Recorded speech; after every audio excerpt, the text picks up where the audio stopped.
I'm always gonna love you no matter what. No matter what happens. You're my son, you're my blood. You're the best thing in my life. But until you start believing in yourself, you ain't gonna have a life. Let's start with the definition. By definition, residual income is simply income that continues to come in long after the effort that we put forward has been expended. See, most Americans work an hour to get paid an hour. If they work an hour, then they get paid an hour. But if they don't work an hour, they don't get paid.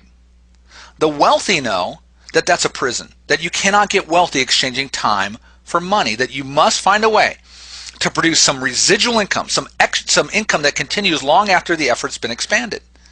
In addition, the wealthy also know that if you use leverage to move things, you can move weights many times greater than what you can move yourself. In other words, the wealthy understand that leveraging the efforts of others is the key to wealth. The poor and the middle class are stuck in what's called the time for money prison. You're probably very familiar with this scenario because you're probably stuck in it as well. This is where people pay you for your effort. Whether it's digging a ditch or performing surgery, people will pay you for an hour's effort put forward. So here's what happens. You put forth an effort. People pay you money for it. That money goes to pay your bills. After the money is exhausted on your bills, you must go back out and put more effort forward. You put more effort in to generate money, to pay bills, and you put more effort forward to generate money, and around and around and around you go. This is commonly referred to as the rat race. And you've probably been on this treadmill for many, many years. And you're probably even realizing that this is the definition of insanity, that you're not getting ahead, that you're at the whim of others, that you have no chance to get ahead financially when you exchange time for money. Very simply, residual income equals freedom. So, to generate residual income, you're still going to put forth effort. That effort will generate money, and that money goes to pay bills. But what begins to happen when you have residual income is every time that you put an effort forward, you also generate a secondary income called passive or residual income. This massive passive residual income that accumulates over a period of time begins to become the source of your income. Let me give you an example. Let's assume that you were a real estate salesperson and that you sold real estate. And when you sold a real estate, you got a commission of, let's say, $10,000 every time that you sold a home. But in addition to the $10,000 income that you received for selling a home, let's assume that every homeowner that you sold a home to was required to send you $100 a month for the rest of their lives. Now, when you sold your first home, of course, the $10,000 is way greater than the $100 a month. So you want the $10,000, right? It's logical. But here's what happens.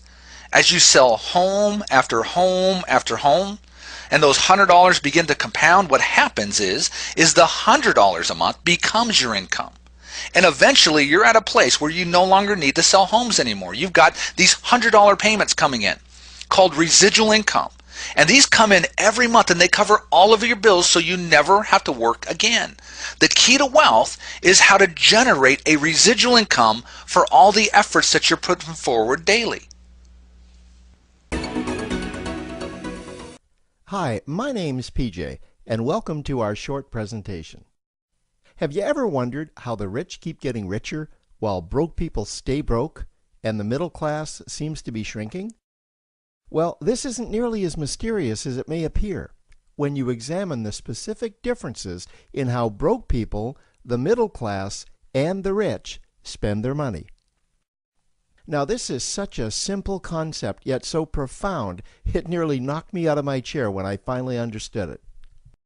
I'm going to show you exactly how the rich spend their money, and you can evaluate for yourself why they keep getting richer and the broke keep getting broker, and why the middle class remains so stressed out. Now, to get started, I'd like to review some financial terms we'll be using during this presentation.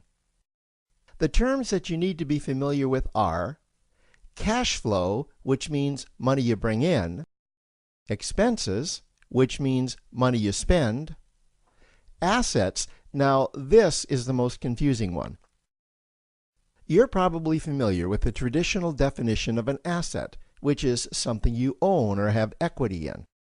However, back in the 1990s, Robert Kiyosaki introduced us to a new definition of an asset in his groundbreaking Rich Dad Poor Dad series of books. Robert taught us that an asset is something that pays you, and that's the definition we'll be using here.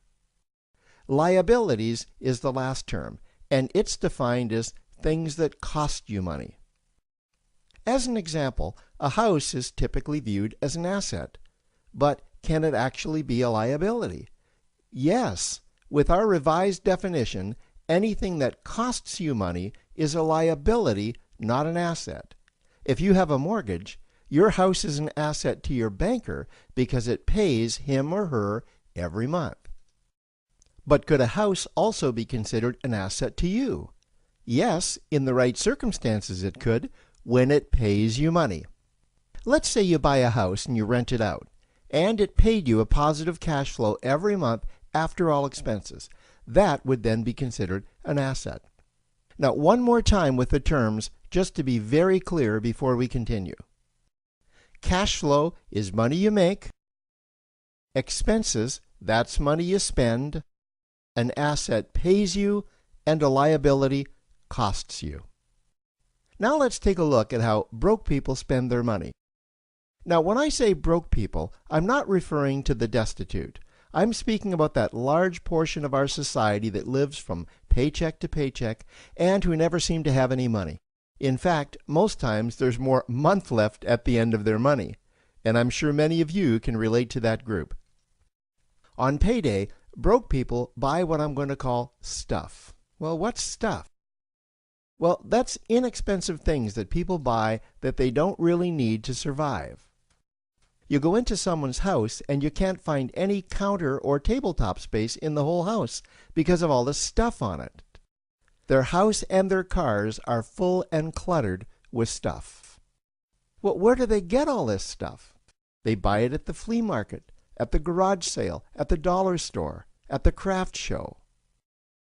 So cash flow comes in and then it goes straight out the expense column to buy stuff. You see, broke people never really educate themselves on assets and liabilities.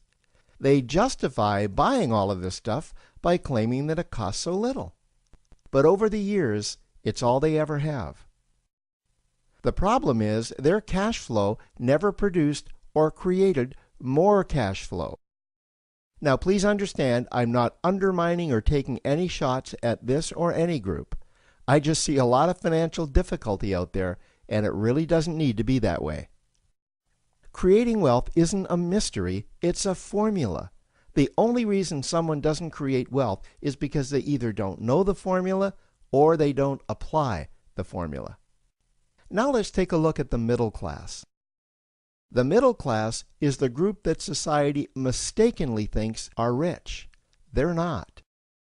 Yes, they typically earn a six-figure income, and many of them appear rich, but it's what they buy with their money that keeps them prisoners of the middle class.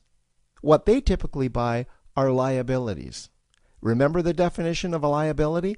Things that cost you. By buying liabilities, the money gets pushed up and out their expense column. Liabilities are items like cars, boats, houses, airplanes, credit card debt. Now let's see just how this happens. The middle class gets a nice paycheck, let's say $10,000 for the month. They then split that down the middle and they pay their monthly expenses with half, and with the other half, they make a down payment on a new car. The car costs $5,000 down, and after they add on the insurance and the maintenance, that liability now costs $1,100 new dollars every single month. A few months go by, and they want a boat, then a vacation home, a Rolex watch on their credit card, a vacation on their credit card. And before you know it, their liabilities have raised their expense levels to near or above their income levels. They actually spend equal to or more than they make. Meaning that they have to go to work and make a certain amount of money every single month just to cover their liabilities. The other important issue with both broke people and the middle class is that normally all of their cash flow is dependent on their own effort, meaning that they've educated themselves to exchange their knowledge and expertise for someone's money. Also, the money they earn is usually the highest taxed form of income. Here's an example.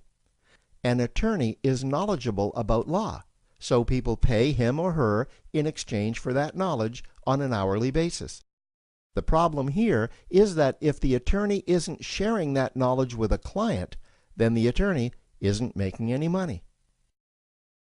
This causes lots of stress and anxiety in their lives, and if you ever ask them to take an afternoon off to play golf with you, well, they very rarely can because of how much money it'll cost them to take that time off. On the surface, life's pretty good. The reality is that it's a roller coaster ride. That's the middle class. Now, I know this group very well because for a great deal of my adult life, that was me. Now let's take a look at how the rich people spend their money. Rich people acquire assets. Again, an asset is something that pays you. If you want to become rich, buy assets that earn you more money. The money cycle looks like this. Acquire assets that produce cash flow, invest the profits to acquire more assets that produce more cash flow, invest those profits to acquire more assets that produce more cash flow. The rich spend their money and acquire things that produce more money. Here are a few examples of assets that produce more money. Investments are the obvious ones: stocks, bonds, real estate. Education is another asset. If you learn how to do something that produces more money for you and you actually do it, that's buying an asset. There's a great quote that goes, "If you think education is expensive, you should see how expensive stupidity is." Another example of assets you can acquire that pay you are cash-generating opportunities, especially those opportunities that can create a passive cash flow. Passive meaning that once you build it up, the money continues to flow whether you're still building it or not. Here's a small example. Let's suppose you bought a pinball machine and you put it in a barber shop, and you don't spend any of the profits. You save them until you can buy another pinball machine and put it in another barber shop. This, by the way, was Warren Buffett's first business. If you don't know who Warren Buffett is, he's one of the top 2 richest men in America. The rich are extremely eager to find those passive cash-generating opportunities because those opportunities continue to pay them month after month, year after year, long after they've stopped working the opportunity. You know, I see this happen again and again with successful entrepreneurs. They find a passive cash flow stream that they build up, and it continues to pay them month after month, year after year. They then take those profits and multiply them in another passive cash-generating opportunity, and then again in another. In conclusion, here's what I've learned over the years. You can't find these passive cash-generating opportunities unless you're open to hearing about them. Then, once you find them, you must be willing to see what fits you and then act. Now, the reason I say this is that I once answered a hokey little ad that I ended up generating 7 figures from, simply because I answered that ad and then took action. These opportunities are out there, you just need to find them.